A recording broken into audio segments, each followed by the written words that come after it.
TVN ਦੇਖਣ ਵਾਲੇ ਸਮੁੱਚੇ ਦਰਸ਼ਕਾਂ ਨੂੰ ਦਵਿੰਦਰ ਸਿੰਘ ਬੈਨੀਪਾਲ ਵੱਲੋਂ ਪਿਆਰ ਅਤੇ ਸਤਿਕਾਰ ਸਹਿਤ ਸਤਿ ਸ਼੍ਰੀ ਅਕਾਲ। ਦਾ ਬੈਨੀਪਾਲ ਸ਼ੋਅ ਵਿੱਚ ਤੁਹਾਡਾ ਸਭਨਾਂ ਦਾ ਨਿੱਘਾ ਸਵਾਗਤ।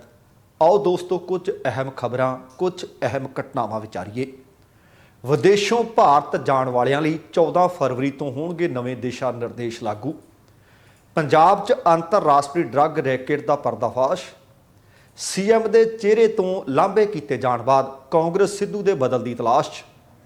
ਕੈਪਟਨ ਨੇ ਖੋਲ੍ਹੀ ਵੱਡੀ ਪੋਲ, ਚੰਨੀ ਨੇ 33,000 ਕਰੋੜ ਕੀਤੇ ਬਰਬਾਦ। ਕੈਪਟਨ ਨੂੰ ਲੱਗਿਆ ਕਰਾਰਾ ਝਟਕਾ ਅਤੇ ਪ੍ਰਨੀਤ ਕੌਰ ਨੇ ਆਖਿਆ ਪਾਰਟੀ ਨਾਲੋਂ ਪਰਿਵਾਰ ਪਹਿਲਾਂ। ਦੋਸਤੋ, ਇਹ ਅਤੇ ਇਹਨਾਂ ਤੋਂ ਇਲਾਵਾ ਕੁਝ ਹੋਰ ਜਾਣਕਾਰੀਆਂ ਆਪਣੇ ਅੱਜ ਦੇ ਪ੍ਰੋਗਰਾਮ ਦੌਰਾਨ ਸ਼ਾਮਲ ਕੀਤੀਆਂ ਜਾਣਗੀਆਂ। ਇਹਦੇ ਤੋਂ ਪਹਿਲਾਂ ਕਿ ਸਾਰੀਆਂ ਜਾਣਕਾਰੀਆਂ ਪ੍ਰੋਗਰਾਮ ਦੌਰਾਨ ਸ਼ਾਮਲ ਕਰ ਦਈਏ, ਤੁਹਾਨੂੰ ਦੋ ਕੁ ਬੇਨਤੀਆਂ ਨੇ। ਇੱਕ ਤਾਂ ਇਹ ਕਿ ਪ੍ਰੋਗਰਾਮ ਚੋਣ ਦੰਗਲ ਵੈਨਕੂਵਰ ਦੇ ਸਮੇਂ ਮੁਤਾਬਕ 7 ਵਜੇ, ਪੰਜਾਬ ਦੇ ਵਿੱਚ ਸਵੇਰ ਦੇ 8:30 ਵਜੇ ਆਵੇਗਾ। ਵੇਖਿਓ ਜ਼ਰੂਰ ਕਿ ਸੰਯੁਕਤ ਸਮਾਜ ਮੋਰਚਾ ਨੇ ਕਿੱਥੇ ਕਿਹੜੀਆਂ ਗਲਤੀਆਂ ਕੀਤੀਆਂ ਨੇ। ਸੰਯੁਕਤ ਸਮਾਜ ਮੋਰਚਾ ਨੂੰ ਹਾਲੇ ਵੀ ਸਮਾਂ ਵਿਚਾਰਨਾ ਚਾਹੀਦਾ ਤੇ ਕਿਹੜੇ ਪੈਂਤੜੇ ਲੈ ਲੈਣੇ ਚਾਹੀਦੇ ਨੇ। ਡਾਕਟਰ ਪਿਆਰੇ ਲਾਲ ਗਰਗ ਹੋਰਾਂ ਦੇ ਨਾਲ ਕੀਤੀ ਹੋਈ ਗੱਲਬਾਤ। ਇਹਦੇ ਨਾਲ ਹੀ ਜੇਕਰ ਪ੍ਰੋਗਰਾਮ ਚੰਗਾ ਲੱਗਿਆ ਕਿਰਪਾ ਕਰਕੇ ਲਾਈਕ ਤੇ ਸ਼ੇਅਰ ਕਰ ਦੇਣਾ, ਤੇ ਜੇਕਰ ਹਾਲੇ ਤੱਕ ਤੁਸੀਂ ਆਪਣੇ ਇਸ ਚੈਨਲ ਨੂੰ ਸਬਸਕ੍ਰਾਈਬ ਨਹੀਂ ਕੀਤਾ ਤਾਂ ਕਿਰਪਾ ਕਰਕੇ ਸਬਸਕ੍ਰਾਈਬ ਕਰਕੇ ਨੋਟੀਫਿਕੇਸ਼ਨ ਵਾਲੀ ਘੰਟੀ ਜ਼ਰੂਰ ਔਨ ਕਰ ਲੈਣੀ। ਤੇ ਆਓ ਹੁਣ ਵਿਸਥਾਰ ਨਾਲ ਇਹਨਾਂ ਸਾਰੀਆਂ ਖਬਰਾਂ ਨੂੰ ਵਿਚਾਰੀਏ। COVID-19 ਨੇ ਦੁਨੀਆ ਭਰ ਵਿੱਚ ਕੋਹਰਾਮ ਮਚਾਇਆ ਹੋਇਆ ਹੈ। ਜ਼ਿੰਦਗੀ ਦੀ ਰਫ਼ਤਾਰ ਆਪਣੇ ਤਰੀਕੇ ਨਾਲ ਤੋਰ ਰਿਹਾ ਹੈ, ਪਰ ਹੁਣ ਦੁਨੀਆ ਭਰ ਦੇ ਵਿੱਚੋਂ ਕੋਵਿਡ ਦੀ ਸਥਿਤੀ ਬਿਹਤਰ ਹੁੰਦੀ ਜਾ ਰਹੀ ਹੈ, ਜਿਸ ਕਾਰਨ ਵਿਦੇਸ਼ ਦੀ ਧਰਤੀ ਤੋਂ ਭਾਰਤ ਜਾਣ ਵਾਲੇ ਜਿਹੜੇ ਵੀ ਯਾਤਰੂ ਹੋਣਗੇ ਉਹਨਾਂ ਵਾਸਤੇ ਨਵੀਆਂ ਗਾਈਡਲਾਈਨਸ 14 ਫਰਵਰੀ ਤੋਂ ਲਾਗੂ ਹੋਣ ਜਾ ਰਹੀਆਂ ਨੇ। ਉਹਨਾਂ ਦਿਸ਼ਾ ਨਿਰਦੇਸ਼ਾਂ ਦੇ ਮੁਤਾਬਕ ਨਾ ਤਾਂ ਹੁਣ ਭਾਰਤ ਜਾਣ ਵਾਲੇ ਕਿਸੇ ਯਾਤਰੀ ਨੂੰ ਜਿਹੜੇ ਖਾਸ ਮੁਲਕਾਂ ਦੇ ਨੇ ਜਿਨ੍ਹਾਂ ਨਾਲ ਭਾਰਤ ਦਾ ਸਮਝੌਤਾ ਹੋਇਆ ਹੈ, ਉਹਨਾਂ ਨੂੰ 7 ਦਿਨਾਂ ਦੇ ਵਾਸਤੇ ਕੁਆਰੰਟੀਨ ਦੀ ਲੋੜ ਵੀ ਨਹੀਂ ਹੋਏਗੀ। ਨਾ ਹੀ ਉੱਥੇ ਪਹੁੰਚਣ ਤੇ 8ਵੇਂ ਦਿਨ RT-PCR ਜਾਂਚ ਕਰਵਾਉਣੀ ਪਏਗੀ। ਕੇਂਦਰੀ ਸਿਹਤ ਮੰਤਰੀ ਮਨਸੁਖ ਮਾਂਡਵੀਆ ਨੇ ਦਰਅਸਲ ਇੱਕ ਟਵੀਟ ਰਾਹੀਂ ਇਹ ਜਾਣਕਾਰੀ ਦਿੱਤੀ ਹੈ ਕਿ ਅੰਤਰਰਾਸ਼ਟਰੀ ਯਾਤਰੀਆਂ ਵਿੱਚ ਸਿਰਫ 2% ਲੋਕਾਂ ਦੀ ਰੈਂਡਮ ਜਾਂਚ ਕਰਾਈ ਜਾਏਗੀ। ਏਅਰਪੋਰਟ ਤੇ ਉਹਨਾਂ ਦੇ ਨਮੂਨੇ ਲੈ ਕੇ ਉਹਨਾਂ ਨੂੰ ਘਰ ਜਾਣ ਦੇ ਦਿੱਤਾ ਜਾਏਗਾ। ਸਰਕਾਰ ਦੀਆਂ ਨਵੀਆਂ ਗਾਈਡਲਾਈਨਸ ਦੇ ਮੁਤਾਬਕ ਯਾਤਰੀਆਂ ਦੇ ਉੱਥੇ ਪਹੁੰਚਣ ਤੋਂ ਬਾਅਦ 14 ਦਿਨ ਲਈ ਉਹ ਆਪਣੀ ਖੁਦ ਸਿਹਤ ਦੀ ਨਿਗਰਾਨੀ ਕਰਨਗੇ ਅਤੇ ਜੇਕਰ ਕੋਵਿਡ ਦੇ ਲੱਛਣ ਦਿਸਦੇ ਹੋਣ, ਨਜ਼ਰ ਆਉਂਦੇ ਹੋਣ ਤਾਂ ਉਹਨਾਂ ਨੂੰ ਖੁਦ ਆਈਸੋਲੇਟ ਕਰਨਾ ਪਵੇਗਾ। ਮੁਲਕਾਂ ਲਈ ਐਟ ਰਿਸਕ ਟੈਗ ਵੀ ਹਟਾ ਦਿੱਤਾ ਗਿਆ। ਇਹਨਾਂ ਤੋਂ ਇਲਾਵਾ 82 ਮੁਲਕ ਉਹਨਾਂ ਦੇ ਯਾਤਰੀਆਂ ਨੂੰ ਬੋਰਡਿੰਗ ਰਾਹੀਂ 72 ਘੰਟੇ ਪਹਿਲਾਂ ਨੈਗੇਟਿਵ RT-PCR ਰਿਪੋਰਟ ਦੀ ਬਜਾਏ ਪੂਰਨ ਟੀਕਾਕਰਨ ਦਾ ਸਰਟੀਫਿਕੇਟ ਅਪਲੋਡ ਕਰਨ ਦੀ ਆਗਿਆ ਹੋਵੇਗੀ। ਭਾਵ ਜੇਕਰ ਟੀਕੇ ਲੱਗੇ ਹੋਏ ਨੇ ਫਿਰ ਉਸ ਰਿਪੋਰਟ ਦੀ ਜ਼ਰੂਰਤ ਨਹੀਂ ਹੋਏਗੀ। 82 ਮੁਲਕਾਂ 'ਚ ਉਹ ਮੁਲਕ ਸ਼ਾਮਲ ਨੇ ਜਿਨ੍ਹਾਂ ਦੇ ਨਾਲ ਭਾਰਤ ਦਾ ਰਾਸ਼ਟਰੀ ਪੱਧਰ ਤੇ ਮਾਨਤਾ ਪ੍ਰਾਪਤ ਜਾਂ ਫਿਰ WHO ਤੋਂ ਮਾਨਤਾ ਪ੍ਰਾਪਤ ਟੀਕਿਆਂ ਦਾ ਸਰਟੀਫਿਕੇਟ ਉਹਨਾਂ ਦੇ ਕੋਲੇ ਹੋਵੇ, ਜਿਨ੍ਹਾਂ ਦਾ ਆਪਸੀ ਸਮਝੌਤਾ ਹੋਇਆ ਹੈ। ਉਹਨਾਂ ਨੂੰ ਉਹ ਰਿਪੋਰਟ ਵਾਲੇ ਝੰਜਟਾਂ 'ਚ ਪੈਣ ਦੀ ਲੋੜ ਨਹੀਂ ਹੋਵੇਗੀ। ਪਰ ਇਹ ਅੱਜ ਤੋਂ ਨਹੀਂ, ਇਹ 14 ਫਰਵਰੀ ਤੋਂ ਨਵੀਆਂ ਗਾਈਡਲਾਈਨਸ ਲਾਗੂ ਹੋਣ ਜਾ ਰਹੀਆਂ ਨੇ। ਉਚੇਚੇ ਤੌਰ ਤੇ ਜੇਕਰ ਤੁਸੀਂ ਭਾਰਤ ਦੀ ਯਾਤਰਾ ਕਰ ਰਹੇ ਹੋ ਤਾਂ ਧਿਆਨ ਵਿੱਚ ਰੱਖਿਓ ਕਿ 14 ਫਰਵਰੀ ਤੋਂ ਬਾਅਦ ਇਹ ਨਵੀਆਂ ਗਾਈਡਲਾਈਨਸ, ਨਵੇਂ ਦਿਸ਼ਾ ਨਿਰਦੇਸ਼ ਜਾਰੀ ਹੋਏ ਨੇ ਜਿਹੜੇ ਉਹ ਲਾਗੂ ਹੋ ਜਾਣਗੇ। ਹੁਣ ਅਗਲੀ ਖਬਰ, ਪੰਜਾਬ ਦੇ ਵਿੱਚ ਵੀ ਡਰੱਗ ਮਾਫੀਆ ਨੇ ਤੁਹਾਨੂੰ ਪਤਾ ਕਿ ਘਰ ਘਰ ਚਿੱਟਾ ਪੁੱਜਦਾ ਕਰ ਦਿੱਤਾ ਤੇ ਬਾਹਰਲੇ ਮੁਲਕ ਵੀ ਇਹ ਤੋਂ ਬਚੇ ਨਹੀਂ ਹੋਏ। ਪੰਜਾਬ ਦੇ ਵਿੱਚ ਚੋਣਾਂ ਵੀ ਨੇ, ਨਸ਼ਿਆਂ ਨੂੰ ਵੰਡਿਆ ਜਾਂਦਾ ਇਹਨਾਂ ਚੋਣਾਂ ਦੇ ਵਿੱਚ, ਔਰ ਜਿਹੜੇ ਬੇਰੁਜ਼ਗਾਰ ਨੌਜਵਾਨ ਨੇ ਉਹਨਾਂ ਨੂੰ ਗਲਤ ਰਸਤਿਆਂ ਤੇ ਤੋਰ ਲਿਆ ਜਾਂਦਾ ਹੈ। ਪਰ ਜਿਹੜਾ ਡਰੱਗ ਰੈਕੇਟ ਦਾ ਪਰਦਾਫਾਸ਼ ਹੋਇਆ ਹੈ, ਇਹ ਅੰਤਰਰਾਸ਼ਟਰੀ ਇੱਕ ਕਬੱਡੀ ਖਿਡਾਰੀ ਵੀ ਇਹਦੇ ਵਿੱਚ ਸ਼ਾਮਲ ਹੈ। ਅਸਲ ਦੇ ਵਿੱਚ STF ਨੇ ਬਰਤਾਨਵੀ ਨਾਗਰਿਕ ਅਤੇ ਅੰਤਰਰਾਸ਼ਟਰੀ ਕਬੱਡੀ ਖਿਡਾਰੀ ਜੀਤਾ ਬੌੜ, ਪੰਜਾਬ ਪੁਲਿਸ ਤੇ ਰਿਟਾਇਰਡ DSP ਬਿਮਲ ਕਾਂਤ ਨੂੰ ਗ੍ਰਿਫਤਾਰ ਕਰ ਲਿਆ। ਇਹ ਰੇਡ STF ਨੇ ਕਪੂਰਥਲਾ ਵਿੱਚ ਕੀਤੀ।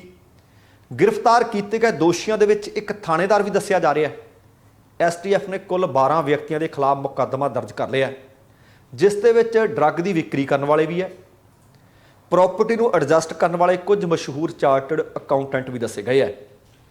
4 ਦੋਸ਼ੀਆਂ ਦੇ ਖਿਲਾਫ ਮੋਹਾਲੀ ਦੀ ਅਦਾਲਤ ਦੇ ਵਿੱਚ ਮੁਕੱਦਮਾ ਦਰਜ ਕੀਤਾ ਗਿਆ। ਦੋਸ਼ੀਆਂ ਦੇ ਕੋਲੋਂ ਲਗਜ਼ਰੀ ਗੱਡੀਆਂ, ਜਿਨ੍ਹਾਂ ਵਿੱਚ BMW ਅਤੇ Audi ਗੱਡੀਆਂ ਵੀ ਸ਼ਾਮਲ ਨੇ, ਉਹ ਵੀ ਜ਼ਬਤ ਕਰ ਲਈਆਂ ਗਈਆਂ ਨੇ।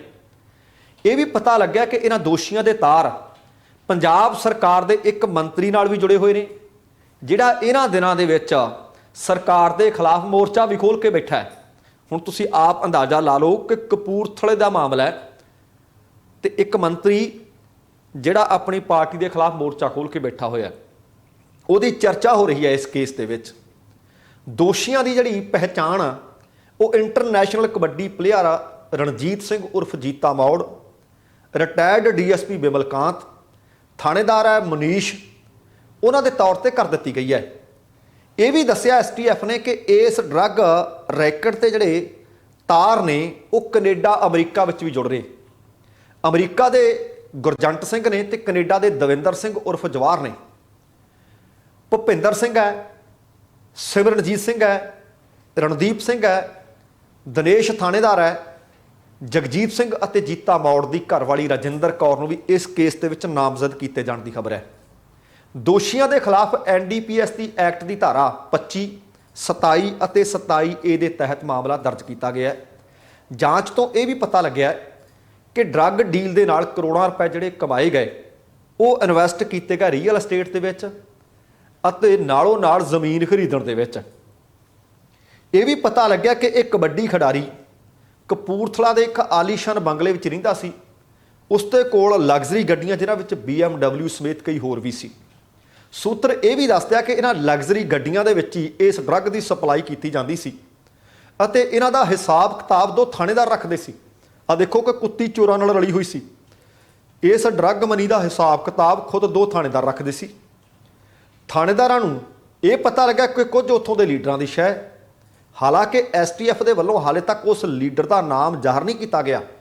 ਇਹ ਵੀ ਪਤਾ ਲੱਗਿਆ ਕਿ ਐਸਟੀਐਫ ਦੀ ਕਾਰਵਾਈ ਦੀ ਜਦੋਂ ਭਿਣਕ ਲੱਗੀ ਜੀਤਾ ਮੌੜ ਨੂੰ ਤਾਂ ਉਹ ਵਿਦੇਸ਼ ਉਡਾਰੀ ਮਾਰਨ ਦੀ ਤਿਆਰੀ ਵਿੱਚ ਸੀ, ਪਰ ਏਅਰਪੋਰਟ ਤੇ ਪਹੁੰਚਣ ਤੋਂ ਪਹਿਲਾਂ ਉਹਨੂੰ ਗ੍ਰਿਫਤਾਰ ਕਰ ਲਿਆ ਗਿਆ।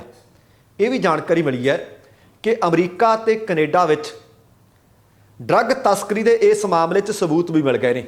ਦੱਸਣਾ ਬਣਦਾ ਕਿ ਈਡੀ ਨੇ ਜੀਤੇ ਦੇ ਖਾਤੇ ਦੇ ਵਿੱਚੋਂ ਕਰੀਬ 27 ਕਰੋੜ ਦੀ ਐਂਟਰੀ ਦਾ ਜ਼ਿਕਰ ਕੀਤਾ ਸੀ, ਜਿਸ ਤੋਂ ਬਾਅਦ ਇੱਕ ਕਬੱਡੀ ਖਿਡਾਰੀ ਏਜੰਸੀਆਂ ਦੀ ਰਡਾਰ ਤੇ ਆ ਗਿਆ ਸੀ। ਇਹਦੇ ਨਾਲ ਹੀ ਐਸਟੀਐਫ ਨੇ ਥਾਣੇਦਾਰ ਮਨੀਸ਼ ਦੇ ਘਰ ਵਿੱਚੋਂ ਇੱਕ ਲੈਪਟਾਪ ਬਰਾਮਦ ਕੀਤਾ ਹੈ। ਉਸ ਲੈਪਟਾਪ ਦੇ ਵਿੱਚੋਂ ਕੁਝ ਇੱਕ ਬਹੁਤ ਲੋੜੀਂਦੀਆਂ ਜਾਣਕਾਰੀਆਂ ਅਤੇ ਉਹਦੇ ਘਰ ਦੇ ਵਿੱਚੋਂ 3 ਲੱਖ ਕੈਸ਼ ਵੀ ਬਰਾਮਦ ਹੋਇਆ ਹੈ। ਇਸ ਲੈਪਟਾਪ ਦੇ ਵਿੱਚੋਂ ਕੁਝ ਅਹਿਮ ਸੁਰਾਗ ਮਿਲ ਗਏ ਨੇ, ਜਿਸ ਦੀ ਮੋਹਾਲੀ ਦੇ ਵਿੱਚ ਐਸਟੀਐਫ ਦੇ ਵੱਲੋਂ ਜਾਂਚ ਪੜਤਾਲ ਕੀਤੀ ਜਾ ਰਹੀ ਹੈ। ਇਹ ਵੀ ਪਤਾ ਲੱਗਿਆ ਕਿ ਜੀਤਾ ਮੌੜ ਨੂੰ 2 ਸੁਰੱਖਿਆ ਮੁਲਾਜ਼ਮ ਦਿੱਤੇ ਹੋਏ ਸੀ। ਇਹੀ ਸੁਰੱਖਿਆ ਮੁਲਾਜ਼ਮ ਜਦੋਂ ਪੁਲਿਸ ਦਾ ਕਿਤੇ ਨਾਕਾ ਲੱਗਿਆ ਹੁੰਦਾ ਸੀ ਤਾਂ ਉਹ ਪੁਲਿਸ ਵਾਲੇ ਪੁਲਿਸ ਦੀ ਵਰਦੀ 'ਚ ਹੁੰਦੇ ਸੀ, ਮੂਹਰੇ ਬੈਠੇ ਹੁੰਦੇ ਸੀ ਤੇ ਜੀਤੇ ਮੌੜ ਨੂੰ ਨਾਕੇ ਤੋਂ ਕੱਢਣ ਦੇ ਵਿੱਚ ਮਦਦ ਕਰਿਆ ਕਰਦੇ ਸੀ। ਹੁਣ ਆਮ ਤੌਰ ਤੇ ਚਰਚਾ ਹੁੰਦੀ ਹੈ ਕਿ ਭਾਈ ਵੱਡੇ ਆਗੂਆਂ ਦੇ ਨਾਲ ਪੁਲਿਸ ਤੰਤਰ ਦੇ ਨਾਲ ਮਿਲ ਕੇ ਡਰੱਗ ਸਪਲਾਈ ਹੁੰਦੀ ਆ। ਤਾਜ਼ਾ ਉਦਾਹਰਨ ਤੁਹਾਡੇ ਸਾਹਮਣੇ ਪਈ ਹੈ। ਹਾਲਾਂਕਿ ਐਸਟੀਐਫ ਨੇ ਉਸ ਵੱਡੇ ਆਗੂ ਦੇ ਨਾਮ ਦਾ ਜ਼ਿਕਰ ਨਹੀਂ ਕੀਤਾ ਕਿ ਕੌਣ ਹੈ, ਪਰ ਮਾਮਲਾ ਕਪੂਰਥਲਾ ਦੇ ਨਾਲ ਸੰਬੰਧਿਤ ਹੈ। ਇਹਦੇ 'ਚ ਸਾਬਕਾ ਡੀਐਸਪੀ, ਇਹਦੇ ਨਾਲ 2 ਥਾਣੇਦਾਰ ਤੇ 2 ਪੁਲਿਸ ਮੁਲਾਜ਼ਮ ਵੀ ਟੰਗੇ ਗਏ ਹੈ। ਹੁਣ ਆਉਣ ਵਾਲੇ ਦਿਨਾਂ ਦੇ ਵਿੱਚ ਇਸ ਬਹੁ ਕਰੋੜੀ ਡਰੱਗ ਮਾਮਲੇ ਦੇ ਵਿੱਚੋਂ ਹੋਰ ਕੀ ਕੁਝ ਨਿਕਲਦਾ ਹੈ, ਇਹ ਆਉਣ ਵਾਲਾ ਸਮਾਂ ਦੱਸੇਗਾ। ਤੇ ਆਹ ਜਿਹੜੀ ਖਬਰ ਹੈ ਇਹ ਕਾਂਗਰਸ ਵਾਸਤੇ ਵੀ ਚੰਗੀ ਨਹੀਂ, ਇਹ ਨਵਜੋਤ ਸਿੰਘ ਸਿੱਧੂ ਵਾਸਤੇ ਵੀ ਚੰਗੀ ਨਹੀਂ।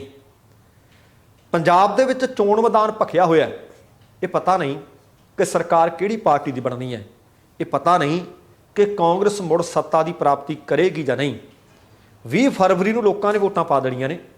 10 ਮਾਰਚ ਨੂੰ ਪਤਾ ਲੱਗੂ ਕਿ ਦਰਅਸਲ ਸਰਕਾਰ ਕੌਣ ਬਣਾਉਂਦਾ ਹੈ। ਪਰ ਕਾਂਗਰਸ ਨੂੰ ਇਹ ਅਹਿਸਾਸ ਹੋ ਗਿਆ ਕਿ ਕੈਪਟਨ ਅਮਰਿੰਦਰ ਸਿੰਘ ਦੇ ਪਾਰਟੀ ਛੱਡਣ ਤੋਂ ਬਾਅਦ, ਸੁਨੀਲ ਜਾਖੜ ਦੇ ਸਰਗਰਮ ਸਿਆਸਤ ਤੋਂ ਸੰਨਿਆਸ ਲੈਣ ਤੋਂ ਬਾਅਦ ਕਾਂਗਰਸ ਦੇ ਕੋਲ ਸ਼ਹਿਰਾਂ ਦੇ ਵਿੱਚ ਕੋਈ ਪ੍ਰਭਾਵ ਰੱਖਣ ਵਾਲਾ ਆਗੂ ਨਹੀਂ। ਉਹਨਾਂ ਨੂੰ ਲੱਗਦਾ ਕਿ ਖੱਪਾ ਉਹ ਖਾਲੀ ਪਾਣਾ ਹੈ। ਉੱਥੇ ਹੀ ਕਾਂਗਰਸ ਦੇ ਕੋਲ ਹੁਣ ਕੋਈ ਅਜਿਹਾ ਸਿੱਖ ਚਿਹਰਾ ਨਹੀਂ ਹੈ ਕਾਂਗਰਸ ਦੇ ਮੁਤਾਬਕ ਜਿਹੜਾ ਸ਼ਹਿਰੀ ਸੀਟਾਂ ਦੇ ਉੱਤੇ ਪ੍ਰਭਾਵ ਦਿਖਾ ਸਕੇ, ਜਿਸ ਨੂੰ ਹਿੰਦੂ ਸਵੀਕਾਰ ਕਰਨ ਸਕਣ। ਕਾਂਗਰਸ ਨਵਜੋਤ ਸਿੰਘ ਸਿੱਧੂ ਦੇ ਜ਼ਰੀਏ ਕੈਪਟਨ ਦਾ ਬਦਲ ਤਲਾਸ਼ ਰਹੀ ਸੀ, ਪਰ ਵਿਧਾਨ ਸਭਾ ਚੋਣਾਂ ਵਿੱਚ ਸਿੱਧੂ ਦਾ ਗ੍ਰਾਫ ਤੇਜ਼ੀ ਨਾਲ ਹੇਠਾਂ ਡਿੱਗ ਰਿਹਾ ਹੈ। 2017 'ਚ ਨਵਜੋਤ ਸਿੰਘ ਸਿੱਧੂ ਨੇ ਭਾਵੇਂ ਹੀ ਤਾਜ਼ਾ ਕਾਂਗਰਸ ਜੁਆਇਨ ਕੀਤੀ ਸੀ, ਪਰ ਉਸ ਵਕਤ ਨਵਜੋਤ ਸਿੰਘ ਸਿੱਧੂ ਦੀ ਮੰਗ ਬਹੁਤ ਸੀ। ਇਹੀ ਹਾਲਾਤ 2019 ਦੀਆਂ ਲੋਕ ਸਭਾ ਚੋਣਾਂ ਦੌਰਾਨ ਵੀ ਰਹੇ। ਉਦੋਂ ਨਵਜੋਤ ਸਿੰਘ ਸਿੱਧੂ ਕਾਂਗਰਸ ਦੀ ਰਾਸ਼ਟਰੀ ਟੀਮ ਦੇ ਸਟਾਰ ਪ੍ਰਚਾਰਕ ਦੀ ਹੈਸੀਅਤ ਰੱਖਦੇ ਸੀ, ਜਦੋਂ ਕਿ ਹੁਣ ਪੰਜਾਬ ਦੇ ਵਿੱਚ 2022 ਦੀ ਵਿਧਾਨ ਸਭਾ ਚੋਣ ਹੋ ਰਹੀ ਹੈ। ਇਹਦੇ ਨਾਲ ਹੀ ਯੂਪੀ ਚੋਂ ਉੱਤਰਾਖੰਡ ਤੋਂ ਕਾਂਗਰਸ ਨੇ ਖੁਦ ਹੀ ਜਿਹੜੇ ਸਟਾਰ ਪ੍ਰਚਾਰਕ ਨੇ ਉਸ ਸੂਚੀ ਦੇ ਵਿੱਚੋਂ ਨਵਜੋਤ ਸਿੰਘ ਸਿੱਧੂ ਨੂੰ ਬਾਹਰ ਦਾ ਰਸਤਾ ਦਿਖਾ ਦਿੱਤਾ ਹੈ। ਇਹਦਾ ਮਤਲਬ ਇਹ ਨਹੀਂ ਕਿ ਸੱਚਮੁੱਚ ਨਵਜੋਤ ਸਿੰਘ ਸਿੱਧੂ ਦੀ ਮੰਗ ਘਟ ਗਈ ਸੀ ਜਾਂ ਨਵਜੋਤ ਸਿੰਘ ਸਿੱਧੂ ਨੂੰ ਹੁਣ ਪ੍ਰਚਾਰ ਨਹੀਂ ਕਰਨਾ ਆਉਂਦਾ। ਹਾਲਾਂਕਿ ਚਰਨਜੀਤ ਸਿੰਘ ਚੰਨੀ ਨਾਲੋਂ ਉਹਨਾਂ ਦਾ ਅੱਜ ਵੀ ਬਾਹਰਲੇ ਸੂਬਿਆਂ ਦੇ ਵਿੱਚ ਫੇਸ ਵੱਡਾ ਹੈ।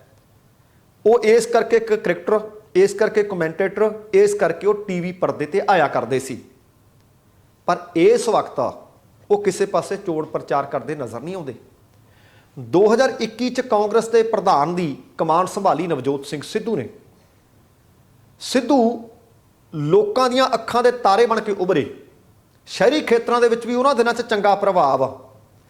ਹਿੰਦੂ ਵੀ ਉਹਨੂੰ ਸਵੀਕਾਰ ਕਰਦੇ ਸੀ, ਮੁਸਲਿਮ ਵੀ। ਲਗਭਗ ਇਸ 'ਚ ਆਪਾਂ ਧਰਮ, ਕਿਉਂਕਿ ਜਾਤੀ ਰਾਜਨੀਤੀ, ਧਰਮ ਦੀ ਰਾਜਨੀਤੀ ਇਸ ਵਕਤ ਖੇਡੀ ਜਾ ਰਹੀ ਹੈ। ਇਹਦੇ ਨਾਲ ਹੀ ਜਦੋਂ ਕਰਤਾਰਪੁਰ ਸਾਹਿਬ ਵਾਲਾ ਲਾਂਘਾ ਖੁੱਲ੍ਹਿਆ ਜਾਂ ਇਹਨਾਂ ਨੇ ਕੋਸ਼ਿਸ਼ਾਂ ਕੀਤੀਆਂ, ਯਤਨ ਕੀਤੇ, ਖੁੱਲ੍ਹ ਗਿਆ, ਜੇ ਕਿਤੇ ਉਸ ਵਕਤ ਚੋਣ ਹੁੰਦੀ ਤਾਂ ਮੈਨੂੰ ਲੱਗਦਾ ਪੰਜਾਬ ਦੇ ਵਿੱਚ ਨਾ ਕੋਈ ਕਾਂਗਰਸ ਦਾ ਆਗੂ, ਨਾ ਕੋਈ ਹੋਰ ਪਾਰਟੀ ਲੱਭਣੀ ਨਹੀਂ ਸੀ। ਕੈਪਟਨ ਪਾਰਟੀ ਛੱਡ ਚੁੱਕੇ ਨੇ। ਇਹਦੇ ਨਾਲ ਹੀ ਸੁਨੀਲ ਜਾਖੜ ਇਹ ਖੁੱਲ੍ਹ ਕੇ ਆਖ ਚੁੱਕੇ ਨੇ ਕਿ ਮੈਂ ਹਿੰਦੂ ਸੀ, ਇਸ ਕਰਕੇ ਮੈਨੂੰ ਸੀਐਮ ਨਾ ਬਣਾਇਆ ਗਿਆ, ਤੇ ਬੀਤੇ ਦਿਨੀ ਸਰਗਰਮ ਸਿਆਸਤ ਤੋਂ ਸੰਨਿਆਸ ਲੈਣ ਦਾ ਐਲਾਨ ਕਰ ਦਿੱਤਾ। ਹੁਣ ਕਾਂਗਰਸ ਕੋਲ ਜਾਖੜ ਦਾ ਕੋਈ ਬਦਲ ਹੈ? ਕਾਂਗਰਸ ਕੋਲ ਕੈਪਟਨ ਦਾ ਕੋਈ ਬਦਲ ਹੈ? ਕਿ ਸੱਚਮੁੱਚ ਸ਼ਹਿਰੀ ਵੋਟਰ ਦੇ ਉੱਤੇ ਦੋਵੇਂ ਇਹ ਵੱਡੇ ਚਿਹਰੇ ਕੋਈ ਅਸਰ ਰੱਖਦੇ ਸੀ ਜਾਂ ਨਹੀਂ? ਮੰਨਿਆ ਜਾ ਰਿਹਾ ਹੈ ਕਿ ਚੋਣਾਂ ਦੇ ਐਨ ਨੇੜੇ ਰਵਨੀਤ ਬਿੱਟੂ ਨੂੰ ਚੋਣ ਪ੍ਰਬੰਧਕ ਕਮੇਟੀ ਦਾ ਚੇਅਰਮੈਨ ਬਣਾ ਕੇ ਕਾਂਗਰਸ ਸ਼ਾਇਦ ਉਹਨਾਂ ਦੀ ਘਾਟ ਪੂਰੀ ਕਰਨ ਦੀ ਕੋਸ਼ਿਸ਼ ਕਰ ਰਹੀ ਹੈ।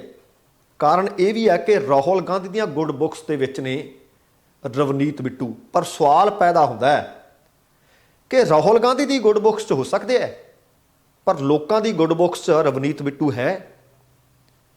ਪੰਜਾਬ 'ਚੋਂ ਕਹਿੰਦੇ ਜੀ ਅੱਤਵਾਦ ਖਤਮ ਕਰਵਾਉਣ ਦੇ ਵਿੱਚ ਅਹਿਮ ਭੂਮਿਕਾ ਨਿਭਾਈ ਬੇਅੰਤ ਸਿੰਘ ਨੇ। ਸ਼ਹਿਰੀ ਹਿੰਦੂਆਂ 'ਚ ਉਹਨਾਂ ਦਾ ਕਾਫੀ ਸਤਿਕਾਰ ਹੈ, ਪਰ ਕੀ ਸੱਚਮੁੱਚ ਇਹ ਜ਼ਮੀਨੀ ਹਕੀਕਤ ਹੈ ਜੋ ਕਾਂਗਰਸ ਸਮਝ ਰਹੀ ਹੈ? ਪਾਰਟੀ ਦੇ ਵਿੱਚ ਚੰਗਾ ਪ੍ਰਭਾਵ ਹੈ ਬਿੱਟੂ ਦਾ ਜੋ ਪਾਰਟੀ ਸਮਝ ਰਹੀ ਹੈ। ਹਾਲਾਂਕਿ ਦੂਸਰਾ ਪਹਿਲੂ ਇਹ ਹੈ ਕਿ ਰਵਨੀਤ ਬਿੱਟੂ ਲੋਕਾਂ ਦੇ ਵਿਚਕਾਰ ਬਹੁਤ ਘੱਟ ਨਜ਼ਰ ਆਉਂਦਾ ਹੈ।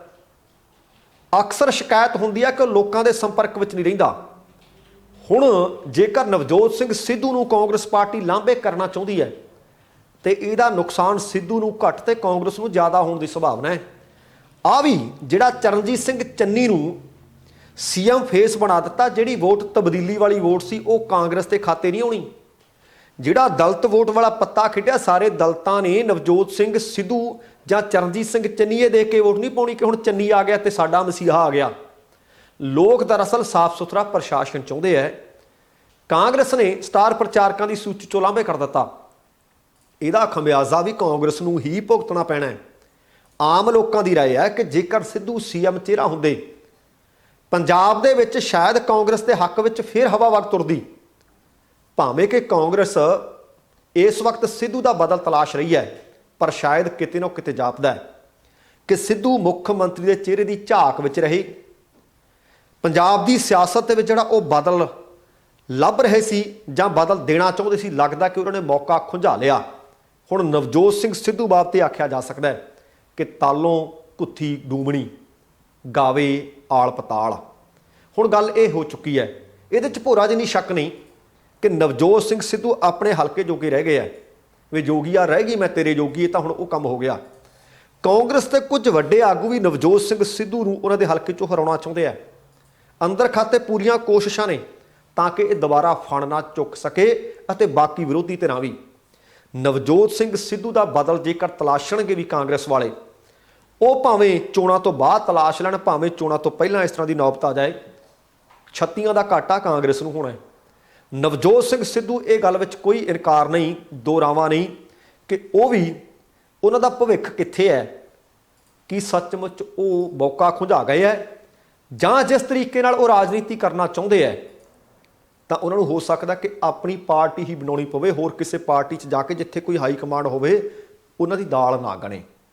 ਹੁਣ ਅਗਲੀ ਜਿਹੜੀ ਖਬਰ ਹੈ ਉਹ ਤੁਹਾਡੇ ਨਾਲ ਸਾਂਝੀ ਕਰਦੇ ਹਾਂ ਕਿ ਕੈਪਟਨ ਅਮਰਿੰਦਰ ਸਿੰਘ ਨੇ ਇੱਕ ਵਾਰੀ ਫਿਰ ਤੋਂ ਤਰਥੱਲੀ ਮਚਾ ਦਿੱਤੀ ਹੈ। ਬੀਤੇ ਦਿਨਾਂ ਦੇ ਵਿੱਚ ਉਹਨਾਂ ਦਾ ਇੱਕ ਬਿਆਨ ਬਹੁਤ ਗਰਮ ਰਿਹਾ ਸੀ। ਚਰਨਜੀਤ ਸਿੰਘ ਚੰਨੀ ਨੂੰ ਲੈ ਕੇ ਸੀ, ਕਹਿੰਦੇ ਸੀ ਚੰਨੀ ਮੇਰੇ ਪੈਰੀਆਂ ਡਿੱਗਿਆ ਸੀ ਮੀਟੂ ਵਾਲੇ ਮਾਮਲੇ 'ਚ, ਮੈਂ ਫਿਰ ਬਖਸ਼ਤਾ। ਸ਼ਾਬਾਸ਼ ਤਾਂ ਲੋਕ ਉਦੋਂ ਕੈਪਟਨ ਅਮਰਿੰਦਰ ਸਿੰਘ ਨੂੰ ਦਿੰਦੇ ਸੀ ਕਿ ਕਮਾਲ ਹੈ ਵੀ ਤੇਰੀ, ਜੇ ਤੇਰੇ ਕੋਈ ਪੈਰੀ ਪੈ ਜੇ ਭਾਵੇਂ ਕਸੂਰਵਾਰ ਕਿੱਡਾ ਹੀ ਹੋਵੇ ਤੇ ਫਿਰ ਗੱਲ ਆਈ ਗਈ। ਫਿਰ ਇੱਕ ਬਿਆਨ ਹੋਰ ਸੀ ਕਿ ਪੰਜਾਬ ਦੇ ਵਿੱਚ ਜਿਹੜਾ ਸੈਂਡ ਮਾਫੀਆ ਨਜਾਇਜ਼ ਮਾਈਨਿੰਗ ਕਰਦਾ ਹੈ ਉਹਦਾ ਸਰਗਣਾ ਭਾਈ ਚਰਨਜੀਤ ਸਿੰਘ ਚੰਨੀ ਹੈ, ਨਾਮ ਲਿਆ ਸੀ।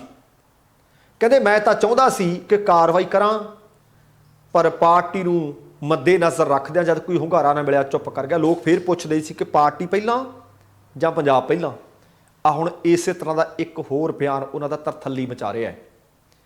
ਕੈਪਟਨ ਅਮਰਿੰਦਰ ਸਿੰਘ ਨੇ ਪੰਜਾਬ ਦੀ ਤਰੱਕੀ, ਪੰਜਾਬ ਦੀ ਖੁਸ਼ਹਾਲੀ, ਪੰਜਾਬ ਦੀ ਸੁਰੱਖਿਆ ਤੇ ਸ਼ਾਂਤੀ ਵਾਸਤੇ ਭਾਰਤੀ ਜਨਤਾ ਪਾਰਟੀ ਅਤੇ ਉਹਨਾਂ ਦੀਆਂ ਸਹਿਯੋਗੀ ਪਾਰਟੀਆਂ ਦੇ ਉਮੀਦਵਾਰਾਂ ਨੂੰ ਜਿਤਾਓ, ਪਹਿਲਾਂ ਤਾਂ ਸੱਦਾ ਉਹਨਾਂ ਨੇ ਇਹ ਦਿੱਤਾ। ਦੂਸਰਾ ਕਹਿੰਦੇ ਸਰਹੱਦੀ ਸੂਬਾ ਹੈ ਪੰਜਾਬ, ਇਹ ਸੂਬਾ ਸਰਹੱਦੀ ਹੋਣ ਦੇ ਕਾਰਨ ਪੰਜਾਬ ਨੂੰ ਕੇਂਦਰ ਸਰਕਾਰ ਦੀ ਬੇਹੱਦ ਲੋੜ ਹੈ। ਪਰ ਇੱਥੇ ਟਿੱਪਣੀ ਕਰੀਏ ਕਿ ਹੁਣੇ ਇਹ ਸਰਹੱਦੀ ਹੋਇਆ ਸੂਬਾ, ਕੀ ਤੁਹਾਡੇ ਕਾਂਗਰਸ ਛੱਡਣ ਤੋਂ ਬਾਅਦ ਹੀ ਸਰਹੱਦੀ ਸੂਬਾ ਹੋਇਆ? ਪਹਿਲਾਂ ਕੈਪਟਨ ਸਾਹਿਬ ਤੁਸੀਂ ਦੱਸ ਦਿਓ ਕਿ ਪੰਜਾਬ ਨੂੰ ਵਿਸ਼ੇਸ਼ ਰਾਜ ਦਾ ਦਰਜਾ ਮਿਲੇ, ਹਾਲਾਂਕਿ ਮਿਲ ਸਕਦਾ ਹੈ, ਕਿੰਨੀ ਕੁ ਵਾਰੀ ਆਵਾਜ਼ ਬੁਲੰਦ ਕੀਤੀ। ਖੈਰ, ਉਹ ਕਹਿੰਦੇ ਕਿ ਕੇਂਦਰ ਦੇ ਵਿੱਚ 2024 ਦੇ ਵਿੱਚ ਵੀ ਦੁਬਾਰਾ ਫਿਰ ਨਰਿੰਦਰ ਮੋਦੀ ਦੀ ਅਗਵਾਈ 'ਚ ਸਰਕਾਰ ਬਣੂ, ਭਾਜਪਾ ਦੀ ਉਹ ਸਰਕਾਰ ਫਿਰ ਆਊਗੀ। ਹੁਣ ਇਹਦਾ ਮਤਲਬ ਇਹ ਨਜੂਮੀ ਵੀ ਬਣ ਗਏ, ਇਹ ਭਵਿੱਖ ਵੀ ਦੱਸਣ ਲੱਗ ਪਏ। ਤੇ ਨਾਲ ਉਹ ਕਈ ਹਲਕਿਆਂ ਦੇ ਵਿੱਚ ਪ੍ਰਚਾਰ ਕਰ ਰਹੇ ਸੀ ਤੇ ਰਾਜਪੁਰੇ ਵੀ ਸੀ। ਰਾਜਪੁਰੇ ਤੋਂ ਚੋਣ ਲੜ ਰਹੇ ਨੇ ਭਾਜਪਾ ਦੇ ਉਮੀਦਵਾਰ ਜਗਦੀਸ਼ ਕੁਮਾਰ ਜੱਗਾ। ਜਗਦੀਸ਼ ਕੁਮਾਰ ਜੱਗਾ ਉਹ ਵਿਅਕਤੀ ਨੇ ਜਿਹੜੇ ਕੈਪਟਨ ਅਮਰਿੰਦਰ ਸਿੰਘ ਦੀ ਪਾਰਟੀ 'ਚ ਵੀ ਆ ਗਏ ਸੀ ਕਾਂਗਰਸ ਤੋਂ ਬਾਅਦ। ਫਿਰ ਜਦੋਂ ਲੱਗਿਆ ਕਿ ਕਾਂਗਰਸ ਦੇ ਵਿੱਚ ਗੱਲ ਨਹੀਂ ਬਣੀ, ਕੈਪਟਨ ਦੇ ਨਾਲ ਨਹੀਂ ਗੱਲ ਬਣੀ, ਤਾਂ ਭਾਰਤੀ ਜਨਤਾ ਪਾਰਟੀ 'ਚ ਆ ਗਏ ਤੇ ਉਹਨਾਂ ਦੇ ਹੱਕ 'ਚ ਹੀ ਉਹ ਰੈਲੀ ਕਰਨ ਪਹੁੰਚੇ। ਰੈਲੀ ਨੂੰ ਸੰਬੋਧਨ ਕਰਦਿਆਂ ਕੈਪਟਨ ਅਮਰਿੰਦਰ ਸਿੰਘ ਨੇ ਆਖਿਆ ਚੰਨੀ ਤੇ ਸਿੱਧੂ, ਕਹਿੰਦੇ ਇਹ ਦੋਵਾਂ ਦੇ ਉੱਤੇ ਤਾਂ ਮੈਨੂੰ ਇਸ ਵਕਤ ਤਿੱਖੇ ਹਮਲੇ ਕਰਨੇ ਪੈਣਗੇ। ਕਹਿੰਦੇ ਕਾਂਗਰਸ ਨੇ 40 ਦਾਗੀ ਵਿਧਾਇਕਾਂ ਨੂੰ ਦੁਬਾਰਾ ਟਿਕਟਾਂ ਦੇ ਕੇ ਸਾਬਤ ਕਰ ਦਿੱਤਾ ਕਿ ਪੰਜਾਬ ਦੇ ਵਿੱਚੋਂ ਕਿਸ ਤਰ੍ਹਾਂ ਦੇ ਨੁਮਾਇੰਦੇ ਲਿਆਉਣਾ ਚਾਹੁੰਦੇ ਆ। ਤੇ ਇੱਥੇ ਫਿਰ ਟਿੱਪਣੀ ਠੋਕ ਕੇ ਕਰਨੀ ਬਣਦੀ ਹੈ ਕਿ ਤਕਰੀਬਨ 4 ਸਾਲ ਤੇ 8-9 ਮਹੀਨੇ ਤਾਂ ਰਾਜ ਤੁਸੀਂ ਕਰਦੇ ਰਹੇ।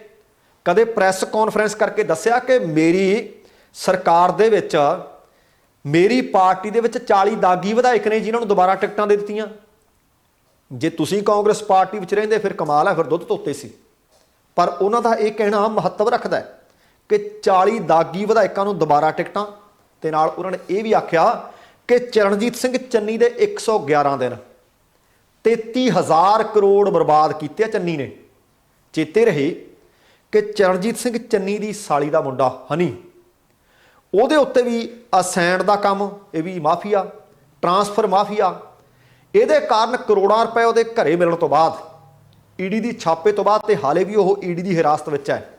ਚੰਨੀ ਤਾਂ ਪਹਿਲਾਂ ਹੀ ਨਿਸ਼ਾਨੇ ਤੇ ਹੈ। ਉੱਪਰੋਂ ਕੈਪਟਨ ਅਮਰਿੰਦਰ ਸਿੰਘ ਵੱਲੋਂ ਆ ਤਿੱਖੇ ਹਮਲੇ ਚੰਨੀ ਦੀਆਂ ਮੁਸ਼ਕਲਾਂ 'ਚ ਵਾਧਾ ਕਰ ਸਕਦੇ ਹੈ ਕਿ 33,000 ਕਰੋੜ ਬਰਬਾਦ ਕੀਤੇ ਹੈ। ਉਹ ਕਿੱਥੇ ਕੀਤੇ ਹੈ? ਕੀ ਬੋਰਡ ਲਾ ਕੇ, ਕੀ ਮਸ਼ਹੂਰੀਆਂ ਲਾ ਕੇ, ਕਿ ਗਲਤ ਥਾਵਾਂ ਤੇ ਇਨਵੈਸਟ ਕਰਕੇ, ਕਿ ਵੋਟਾਂ ਖਰੀਦਣ ਦੇ ਲਈ ਲੱਗਦਾ ਸੀ ਕਿ ਇਸ ਤਬਕੇ ਤੋਂ ਵੋਟ ਮਿਲ ਸਕਦੀ ਹੈ, ਉਹਨਾਂ ਨੂੰ ਗਰੰਟਾਂ ਦੇ ਕੇ। ਹੁਣ ਇੱਥੋਂ ਤੱਕ ਆਖ ਦਿੱਤਾ ਕੈਪਟਨ ਨੇ ਕਿ ਮਾਰਚ ਮਹੀਨੇ ਜਿਹੜੀ ਸਰਕਾਰੀ ਮੁਲਾਜ਼ਮਾਂ ਨੂੰ ਤਨਖਾਹ ਦੇਣੀ ਹੈ, ਪੰਜਾਬ ਸਰਕਾਰ ਕੋਲ ਤਾਂ ਇੰਨੇ ਵੀ ਪੈਸੇ ਨਹੀਂ। ਤੇ ਦੂਸਰੇ ਪਾਸੇ ਨਵਜੋਤ ਸਿੰਘ ਸਿੱਧੂ ਕਹਿੰਦੇ ਪਾਕਿਸਤਾਨ ਨਾਲ ਯਾਰੀਆਂ ਪਗਾਉਂਦਾ। ਪਾਕਿਸਤਾਨ ਕਹਿੰਦੇ ਪੰਜਾਬ 'ਚ ਹਮੇਸ਼ਾ ਗੜਬੜ ਫੈਲਾਉਂਦਾ, ਹਥਿਆਰ ਭੇਜਦਾ ਡਰੋਨਾਂ ਦੇ ਰਾਹੀਂ। ਉਹ ਕਹਿੰਦੇ ਨਰਿੰਦਰ ਮੋਦੀ ਦੇ ਨਾਲ ਸੰਬੰਧ, ਮੈਂ ਇੱਕ ਵਾਰੀ ਤੁਹਾਨੂੰ ਫੇਰ ਦੱਸਦਾ, ਬੜੇ ਪੁਰਾਣੇ ਨੇ। ਪੰਜਾਬ ਦੇ ਵਿੱਚ ਗੱਠਜੋੜ ਦੀ ਸਰਕਾਰ ਬਣਨੀ ਵੀ ਤੈਅ ਹੈ। ਪਰ ਹੁਣ ਇੱਥੇ ਸੋਚਣ ਵਾਲੀ ਗੱਲ ਹੈ ਕਿ ਕੈਪਟਨ ਅਮਰਿੰਦਰ ਸਿੰਘ ਨੂੰ ਸੱਚਮੁੱਚ ਪੰਜਾਬ ਦੇ ਖਜ਼ਾਨੇ ਦਾ ਪਤਾ ਹੋਣਾ ਹੈ, ਕਿਉਂਕਿ ਤਕਰੀਬਨ 4.5 ਪੌਣੇ 5 ਸਾਲ ਉਹ ਪੰਜਾਬ ਦੇ ਸੀਐਮ ਰਹੇ ਹੈ। ਹੁਣ ਜੇਕਰ ਉਹ ਚਰਨਜੀਤ ਸਿੰਘ ਚੰਨੀ ਦੇ 111 ਦੇ ਨਾਲ ਜ਼ਿਕਰ ਕਰਦੇ ਆ ਕਿ 33,000 ਕਰੋੜ ਰੁਪਏ ਬਰਬਾਦ ਕਰ ਦਿੱਤੇ, ਇਹ ਇਲਜ਼ਾਮ ਲਾਏ ਨੇ, ਤਾਂ ਕਿ ਕੈਪਟਨ ਅਮਰਿੰਦਰ ਸਿੰਘ ਦੱਸ ਸਕਦੇ ਹੈ ਕਿ ਪੌਣੇ 5 ਸਾਲ ਤਕਰੀਬਨ ਉਹ ਰਾਜ ਕਰਦੇ ਰਹੇ। 1700 ਕਹੀਏ ਜਾਂ 1700, ਸਵਾ 1700, 1734, ਇਹਦੇ ਨੇੜ ਤੇੜ ਉਹ ਦਿਨ ਬਣਦੇ ਆ। ਹੁਣ ਇੰਨੇ ਸਾਲਾਂ ਜਾਂ ਇੰਨੇ ਦਿਨਾਂ ਦੇ ਵਿੱਚ ਕੈਪਟਨ ਦੱਸ ਸਕਦਾ ਕਿ ਉਹਨਾਂ ਨੇ ਕਿੰਨੇ ਹਜ਼ਾਰ ਕਰੋੜ ਬਰਬਾਦ ਕੀਤੇ ਹੈ। ਤੇ ਦੂਸਰੇ ਪਾਸੇ ਕੈਪਟਨ ਅਮਰਿੰਦਰ ਸਿੰਘ ਕਹਿੰਦੇ ਮਾਰਚ ਮਹੀਨੇ ਦੀਆਂ ਤਨਖਾਹਾਂ ਦੇਣ ਵਾਸਤੇ ਖਜ਼ਾਨੇ 'ਚ ਪੈਸਾ ਨਹੀਂ। ਆ ਕੱਲ ਮਨਪ੍ਰੀਤ ਬਾਦਲ ਕੀ ਕਹਿੰਦੇ ਸੀ ਕਿ ਪੰਜਾਬ 'ਚ ਖਜ਼ਾਨਾ ਭਰਿਆ ਹੋਇਆ, ਕਮੀ ਕੋਈ ਨਹੀਂ। ਕੈਪਟਨ ਆਖ ਰਹੇ ਨੇ ਕਿ ਮਾਰਚ ਮਹੀਨੇ ਦੀਆਂ ਤਨਖਾਹਾਂ ਦੇਣ ਜੋਗੇ ਪੈਸੇ ਨਹੀਂ। ਨਾਲ ਤੁਹਾਨੂੰ ਮੈਂ ਇਹ ਵੀ ਯਾਦ ਕਰਵਾ ਦਿਆਂ ਕਿ ਕੈਪਟਨ ਅਮਰਿੰਦਰ ਸਿੰਘ ਨੇ 2017 'ਚ ਆਖਿਆ ਸੀ ਕਿ ਆਖਰੀ ਚੋਣਾਂ ਮੈਨੂੰ ਵੋਟਾਂ ਪਾ ਦਿਓ। ਥੋੜਾ ਸਮਾਂ ਲੰਘਿਆ, ਕਹਿੰਦੇ ਨਹੀਂ ਜੀ ਦੁਬਾਰਾ ਚੋਣ ਲੜਾਂਗੇ। ਪਰ ਹੁਣ ਤਾਂ ਉਹਨਾਂ ਨੇ ਕਮਾਲ ਕਰ ਦਿੱਤੀ। ਉਹ ਕਹਿੰਦੇ ਜੇਕਰ ਪ੍ਰਕਾਸ਼ ਸਿੰਘ ਬਾਦਲ 94 ਸਾਲ ਦੀ ਉਮਰ ਹੋਣ ਦੇ ਬਾਵਜੂਦ ਚੋਣ ਲੜ ਸਕਦੇ ਆ ਤਾਂ ਮੈਂ ਵੀ ਨਹੀਂ ਰਿਟਾਇਰ ਹੁੰਦਾ, ਮੈਂ ਵੀ ਚੋਣਾਂ ਲੜਦਾ ਰਹਾਂਗਾ। ਇੱਥੋਂ ਲਾ ਲਓ ਮਨਸ਼ਾ ਇਹਨਾਂ ਲੋਕਾਂ ਦੀ ਕੀ ਹੈ। ਇਹ ਗੱਦੀ ਹੈ ਨਾ ਜਿਹੜੀ, ਇਹ ਕੁਰਸੀ ਹੈ ਨਾ ਜਿਹੜੀ, ਇਹ ਸੱਤਾ, ਇਹਦਾ ਲਾਲਚ ਕਿੰਨਾ ਹੋ ਜਾਂਦਾ। ਪਰ ਉਹਨਾਂ ਨੇ ਹੁਣ ਐਲਾਨ ਕਰ ਦਿੱਤਾ ਸ਼ਰੇਆਮ ਕਿ ਉਹ ਸਿਆਸਤ ਤੋਂ ਸੰਨਿਆਸ ਲੈਣ ਵਾਲੇ ਨਹੀਂ। ਇੱਧਰ ਤਾਂ ਉਹ ਇਹ ਅਨਾਉਂਸਮੈਂਟ ਕਰ ਰਹੇ ਸੀ, ਦੂਸਰੇ ਪਾਸੇ ਕੈਪਟਨ ਨੂੰ ਲੱਗਿਆ ਕਰਾਰਾ ਝਟਕਾ। ਇਹ ਝਟਕਾ ਉਸ ਵਕਤ ਲੱਗਿਆ ਜਦੋਂ ਸਾਬਕਾ ਰਾਜ ਸਭਾ ਮੈਂਬਰ ਬੀਬਾ ਅਮਰਜੀਤ ਕੌਰ ਭਾਰਤੀ ਜਨਤਾ ਪਾਰਟੀ ਵਿੱਚ ਸ਼ਾਮਲ ਹੋ ਗਏ।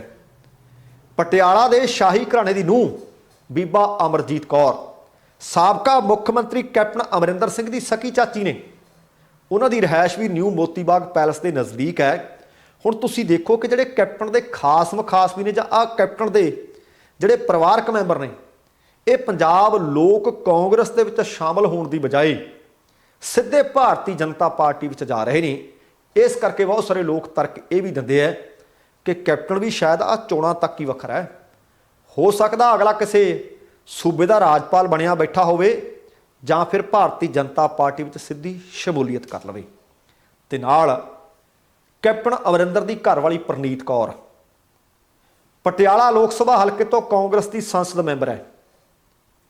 ਤੁਸੀਂ ਦੇਖੋ ਕਿ ਕਿੰਨੇ ਬੇਸ਼ਰਮ ਹੁੰਦੇ ਨੇ ਜਿਹੜੇ ਰਾਜਨੀਤਿਕ ਲੋਕ ਨੇ। ਪਤਾ ਹੈ ਕਿ ਜੇ ਮੈਂ ਕਾਂਗਰਸ ਛੱਡੀ ਤਾਂ ਮੇਰੀ ਸੰਸਦ ਮੈਂਬਰੀ ਜਾਊ। ਕਾਂਗਰਸ ਵਾਲੇ ਇੰਨੇ ਢੀਠ ਨੇ ਕਿ ਜੇਕਰ ਉਹਨੂੰ ਪਾਰਟੀ ਚੋਂ ਅਸੀਂ ਕੱਢ ਦਿੱਤਾ ਤਾਂ ਉਹਦੀ ਸੰਸਦ ਮੈਂਬਰੀ ਬਾਜੂ। ਦੋਵੇਂ ਆਪੋ ਆਪਣੇ ਦਾਅ ਤੇ ਨੇ। ਹੁਣ ਕੈਪਟਨ ਅਮਰਿੰਦਰ ਸਿੰਘ ਮੁੜ ਸੱਤਾ ਹਾਸਲ ਕਰਨੀ ਚਾਹੁੰਦੇ ਆ। ਸੱਤਾ ਹਾਸਲ ਕਰਨ ਵਾਸਤੇ ਇਸ ਲੜਾਈ ਦੇ ਵਿੱਚ ਬੈਕ ਫੁੱਟ ਤੋਂ ਹੁਣ ਫਰੰਟ ਫੁੱਟ ਤੇ ਨਿੱਤਰ ਆਏ ਨੇ ਪ੍ਰਨੀਤ ਕੌਰ। ਪਹਿਲਾਂ ਉਹ ਅੰਦਰ ਖਾਤੇ ਕੈਪਟਨ ਅਮਰਿੰਦਰ ਸਿੰਘ ਦੀ ਇਸ ਨਵੀਂ ਬਣਾਈ ਪਾਰਟੀ PLC ਦੀ ਮਦਦ ਕਰ ਰਹੇ ਸੀ। ਉਹਨਾਂ ਕਿਹਾ ਕਿ ਪਾਰਟੀ ਬਾਅਦ ਚ, ਪਹਿਲਾਂ ਪਰਿਵਾਰ, ਮੈਂ ਪਰਿਵਾਰ ਨਾਲ ਖੜੀ ਹਾਂ, ਪਰਿਵਾਰ ਤੋਂ ਉੱਪਰ ਮੇਰੇ ਵਾਸਤੇ ਕੁਝ ਨਹੀਂ। ਪਰ ਪ੍ਰਨੀਤ ਕੌਰ ਨੂੰ ਕੰਨ 'ਚ ਹੀ ਭਾਵੇਂ ਪੁੱਛ ਲੈਂਦੇ ਕੈਪਟਨ ਅਮਰਿੰਦਰ ਤੋਂ ਕਿ ਤੁਹਾਡੇ ਲਈ ਵੀ ਮੈਂ ਉਨੀ ਹੀ ਅਹਿਮੀਅਤ ਰੱਖਦੀ ਹਾਂ, ਤੁਹਾਡੇ ਵਾਸਤੇ ਵੀ ਪਰਿਵਾਰ ਦੀ ਕੋਈ ਅਹਿਮੀਅਤ ਹੈ ਜਾਂ ਪਾਕਿਸਤਾਨੀ ਮਿੱਤਰ ਪਹਿਲਾਂ ਨੇ। ਪ੍ਰਨੀਤ ਕੌਰ ਸਮਾਣਾ ਦੇ ਵਿੱਚ ਫੇਰੀ ਮਾਰਨ ਗਏ ਕੱਲ। ਕੈਪਟਨ ਅਮਰਿੰਦਰ ਸਿੰਘ ਦੀ ਪੰਜਾਬ ਲੋਕ ਕਾਂਗਰਸ ਪਾਰਟੀ ਦੇ ਸਮਾਣਾ ਤੋਂ ਉਮੀਦਵਾਰ ਨੇ ਸੁਰਿੰਦਰ ਖੇੜਕੀ। ਸੁਰਿੰਦਰ ਖੇੜਕੀ ਦੇ ਨਾਲ ਪ੍ਰਨੀਤ ਕੌਰ ਹੋਰਾਂ ਨੇ ਬੰਦ ਕਮਰਾ ਮੀਟਿੰਗ ਵੀ ਕੀਤੀ। ਚੋਣਾਂ ਸੰਬੰਧੀ ਹੋ ਸਕਦਾ ਡੂੰਘੀ ਵਿਚਾਰ ਚਰਚਾ ਵੀ ਹੋਈ ਹੋਵੇ, ਜਿਸ ਤੋਂ ਬਾਅਦ ਉਹਨਾਂ ਕਈ ਕਾਂਗਰਸੀ ਵਰਕਰਾਂ ਨਾਲ ਵੀ ਮੀਟਿੰਗਾਂ ਕੀਤੀਆਂ ਨੇ ਅਤੇ ਉਹਨਾਂ ਨੂੰ ਖੁੱਲ੍ਹੇਆਮ ਆਖ ਦਿੱਤਾ ਕਿ ਸੁਰਿੰਦਰ ਖੇੜਕੀ ਦੀ ਮਦਦ ਕਰਨ। ਇੱਥੇ ਦੱਸਦੇ ਹਾਂ ਕਿ ਪ੍ਰਨੀਤ ਕੌਰ ਪਟਿਆਲਾ ਲੋਕ ਸਭਾ ਹਲਕੇ ਤੋਂ ਕਈ ਵਾਰੀ ਸੰਸਦ ਮੈਂਬਰ ਰਹੇ ਹੈ। ਕਾਂਗਰਸ ਤੇ ਹੋ ਸਕਦਾ ਵੱਡੀ ਗਿਣਤੀ ਦੇ ਵਿੱਚ ਵਰਕਰ ਉਹਨਾਂ ਦੇ ਨਾਲ ਜੁੜੇ ਰਹੇ ਹੋਣ ਤੇ ਅੱਜ ਵੀ ਜੁੜੇ ਹੋਣ, ਜਿਸ ਦਾ ਫਾਇਦਾ ਚੁੱਕਦਿਆਂ ਉਹਨਾਂ ਨੇ ਕਾਂਗਰਸੀ ਵਰਕਰ ਨਾਲ ਮੀਟਿੰਗਾਂ ਵੀ ਕੀਤੀਆਂ ਨੇ। ਆ ਫੋਨ ਤੇ ਤਾਂ ਕਈ ਦਿਨਾਂ ਦਾ ਕੰਮ ਚੱਲ ਰਿਹਾ ਸੀ, ਪਹਿਲਾਂ ਬੈਕ ਫੁੱਟ ਤੇ ਸੀ, ਹੁਣ ਫਰੰਟ ਫੁੱਟ ਤੇ ਆ ਗਿਆ ਤੇ ਪਤਾ ਲੱਗਿਆ ਕਿ ਉਹ ਕਹਿੰਦੇ ਨੇ ਕਿ ਸੁਰਿੰਦਰ ਖੇੜਕੀ ਦੇ ਨਾਲ ਚੱਲਿਆ ਜਾਵੇ। ਪ੍ਰਨੀਤ ਕੌਰ ਦੀ ਇਹ ਸਮਾਣਾ ਫੇਰੀ ਦੇ ਮੌਕੇ ਕਾਂਗਰਸ ਪਾਰਟੀ ਦੇ ਜਿਹੜੇ ਵੱਡੀ ਗਿਣਤੀ ਦੇ ਵਿੱਚ ਵਰਕਰ ਉੱਥੇ ਮੌਜੂਦ ਦੇਖੇ ਗਏ, ਹਾਜ਼ਰ ਸੀ। ਪ੍ਰਨੀਤ ਕੌਰ ਨੇ ਉਸ ਮੌਕੇ ਪੱਤਰਕਾਰਾਂ ਦੇ ਨਾਲ ਗੱਲਬਾਤ ਵੀ ਕੀਤੀ। ਉਹ ਕਹਿੰਦੇ ਕਾਂਗਰਸ ਪਾਰਟੀ ਦੀ ਮੈਂ ਸੰਸਦ ਮੈਂਬਰ ਹਾਂ, ਪਰ ਪਰਿਵਾਰ ਪਾਰਟੀ ਤੋਂ ਅਲੱਗ ਹੋ ਚੁੱਕਿਆ, ਇਸ ਲਈ ਆਪਣਾ ਪਰਿਵਾਰ ਸਭ ਤੋਂ ਪਹਿਲਾਂ, ਪਰਿਵਾਰ ਤੋਂ ਉੱਪਰ ਮੇਰੇ ਵਾਸਤੇ ਪਾਰਟੀ ਨਹੀਂ। ਇਸ ਲਈ ਉਹ ਵਿਧਾਨ ਸਭਾ ਚੋਣਾਂ ਹੋਣ ਦੇ ਬਾਵਜੂਦ ਇਹਨਾਂ ਚੋਣਾਂ ਵਿੱਚ ਆਪਣੇ ਘਰ ਬੈਠੇ ਸੀ। ਉਹਨਾਂ ਕਾਂਗਰਸ ਹਾਈ ਕਮਾਂਡ ਦੇ ਵੱਲੋਂ ਪੁੱਛ ਲਿਆ ਗਿਆ ਕਿ ਕਾਰਨ ਦੱਸੋ, ਨੋਟਿਸ ਭੇਜਿਆ ਸੀ ਦੱਸੋ। ਉਹ ਕਹਿੰਦੇ ਮੈਨੂੰ ਤਾਂ ਇਸ ਤਰ੍ਹਾਂ ਦਾ ਕੋਈ ਨੋਟਿਸ ਹੀ ਨਹੀਂ ਆਇਆ। ਹਾਲਾਂਕਿ ਤਸਦੀਕ ਹੋ ਚੁੱਕਿਆ ਪਹਿਲਾਂ ਕਿ ਉਹਨਾਂ ਨੂੰ ਨੋਟਿਸ ਆਇਆ, ਪਰ ਕਾਂਗਰਸ ਪਾਰਟੀ ਵੀ ਢੀਠਾਂ ਦੀ ਢੀਠ ਮੁੜ ਕੇ ਕੋਈ ਕਾਰਵਾਈ ਕੀਤੀ ਨਹੀਂ। ਜਿਸ ਤਰ੍ਹਾਂ ਮੈਂ ਪਹਿਲਾਂ ਜ਼ਿਕਰ ਕੀਤਾ ਕਿ ਜੇਕਰ ਕਾਂਗਰਸ ਪਾਰਟੀ ਅਗਵਾਈ ਜਿਹਦੀ ਇਹਨਾਂ ਦੀ ਕਰ ਰਹੀ ਹੈ, ਜੇਕਰ ਕਾਂਗਰਸ ਪਾਰਟੀ ਉਹਨਾਂ ਨੂੰ ਬਾਹਰ ਦਾ ਰਸਤਾ ਦਿਖਾ ਦਿੰਦੀ ਹੈ ਤਾਂ ਬੀਬਾ ਪ੍ਰਨੀਤ ਕੌਰ ਸੰਸਦ ਮੈਂਬਰ ਬਣੇ ਰਹਿਣਗੇ।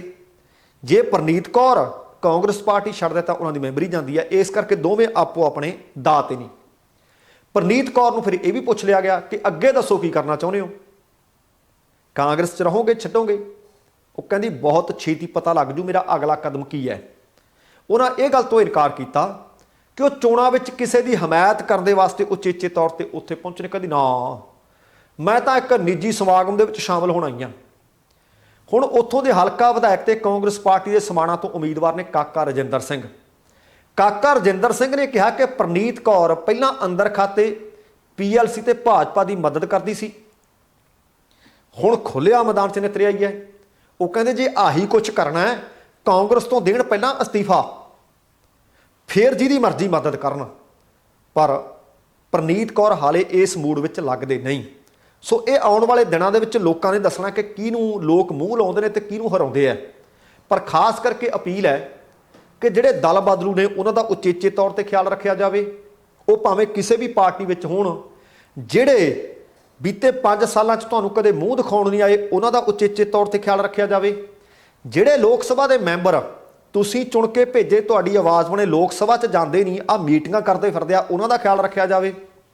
ਜਿਹੜੇ ਵਿਧਾਨ ਸਭਾ 'ਚ ਪਿਛਲੀ ਵਾਰੀ ਭੇਜੇ ਸੀ, ਜਿਨ੍ਹਾਂ ਨੇ ਤੁਹਾਡੇ ਹਲਕੇ ਦੀ, ਤੁਹਾਡੇ ਪਿੰਡ ਦੀ, ਸ਼ਹਿਰ ਦੀ ਸਾਰ ਨਹੀਂ ਲਈ, ਉਹਨਾਂ ਦਾ ਖਿਆਲ ਰੱਖਿਆ ਜਾਵੇ। ਜਿਨ੍ਹਾਂ ਨੇ ਕਿਸਾਨੀ ਸੰਘਰਸ਼ ਦੇ ਦੌਰਾਨ ਤੁਹਾਡੇ ਲਈ ਹਾਂ ਦਾ ਨਾਅਰਾ ਮਾਰਿਆ ਨਹੀਂ, ਉਹਨਾਂ ਦਾ ਖਿਆਲ ਰੱਖਿਆ ਜਾਵੇ। ਜਿਹੜੇ ਕਹਿੰਦੇ ਸੀ ਇਹ ਔਰਤਾਂ ਨੇ, ਇਹ ਜਿਹੜੀਆਂ ਮਹਿਲਾਵਾਂ ਉੱਥੇ ਬੈਠੀਆਂ ਨੇ, ਵਿਕਾਊ ਨੇ, ਪਹਾੜੇ ਦੀਆਂ ਨੇ, ਉਹਨਾਂ ਦਾ ਖਿਆਲ ਰੱਖਿਆ ਜਾਵੇ। ਜਿਹੜੇ ਗੁੰਡੇ ਮਵਾਲੀ ਦੱਸਦੇ ਸੀ, ਅਤਵਾਦੀ ਦੱਸਦੇ ਸੀ, ਖਾਲਿਸਤਾਨੀ ਦੱਸਦੇ ਸੀ, ਉਹਨਾਂ ਦਾ ਖਿਆਲ ਰੱਖਿਆ ਜਾਵੇ। ਜਿਹੜੇ ਜ਼ਮਾਨਤਾਂ ਤੇ ਲਿਆ ਕੇ ਵੋਟ ਬੈਂਕ ਪੱਕਾ ਕਰਦੇ ਆ, ਉਹਨਾਂ ਦਾ ਵੀ ਖਿਆਲ ਰੱਖਿਆ ਜਾਵੇ। ਸੋ ਦੋਸਤੋ, ਇਹ ਸੀ ਕੁੱਲ ਮਿਲਾ ਕੇ ਆਪਣਾ ਅੱਜ ਦਾ ਪ੍ਰੋਗਰਾਮ। ਉਮੀਦ ਕਰ ਰਹੇ ਹਾਂ ਤੁਹਾਨੂੰ ਚੰਗਾ ਲੱਗਿਆ ਹੋਣਾ ਹੈ। ਜੇਕਰ ਪ੍ਰੋਗਰਾਮ ਚੰਗਾ ਲੱਗਿਆ, ਕਿਰਪਾ ਕਰਕੇ ਲਾਈਕ ਤੇ ਸ਼ੇਅਰ ਕਰ ਦੇਣਾ। ਜੇਕਰ ਹਾਲੇ ਤੱਕ ਆਪਣੇ ਇਸ ਚੈਨਲ ਨੂੰ ਸਬਸਕ੍ਰਾਈਬ ਨਹੀਂ ਕੀਤਾ ਤਾਂ ਕਿਰਪਾ ਕਰਕੇ ਸਬਸਕ੍ਰਾਈਬ ਕਰਕੇ ਨੋਟੀਫਿਕੇਸ਼ਨ ਵਾਲੀ ਘੰਟੀ ਜ਼ਰੂਰ ਔਨ ਕਰ ਲੈਣੀ। ਤੁਹਾਡੇ ਦਿਲੋਂ ਧੰਨਵਾਦੀ ਹੋਵਾਂਗੇ। ਸਮਾਂ ਸਮਾਪਤ ਹੈ। ਜਾਣ ਤੋਂ ਪਹਿਲਾਂ ਕਹਾਂਗਾ, ਜ਼ਿੰਦਗੀ ਜਿੰਦਾ ਦਿਲੀ ਦਾ ਨਾਮ ਹੈ। ਦਵਿੰਦਰ ਸਿੰਘ ਬੈਨੀਪਾਲ ਨੂੰ ਆਗਿਆ ਦਿਓ। ਸਤਿ ਸ਼੍ਰੀ ਅਕਾਲ ਤੇ ਰੱਬ ਰਾਖਾ।